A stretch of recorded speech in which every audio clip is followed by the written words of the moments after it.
ভগবান বিষ্ণুর পরম ভক্ত কে ছিলেন, আর ভগবান বিষ্ণু সবসময় কার ধ্যানে মগ্ন থাকেন? অনেকেই বলেন ভগবান বিষ্ণুর পরম ভক্ত হলেন নারদ মুনি, কেউ মনে করেন শেষনাগ, আবার কেউ কেউ মনে করেন তার বাহন গরুর। কিন্তু না বন্ধুরা, ভগবান বিষ্ণুর পরম ভক্ত হলেন ভগবান শিব।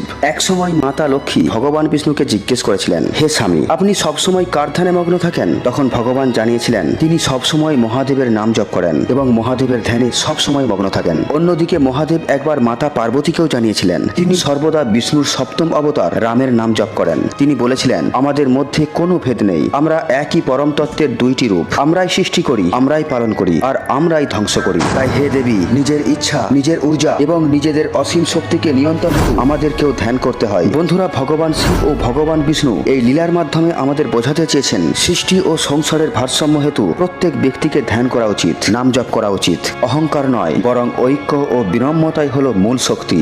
ভেদ নয়, বরং পরস্পরের প্রতি শ্রদ্ধা ও ভক্তি হলো শ্রেষ্ঠ শক্তি ও শ্রেষ্ঠ পথ। বন্ধুরা, ভিডিওটি ভালো লাগলে অবশ্যই কমেন্ট বক্সে লিখুন হর হর মহাদেব।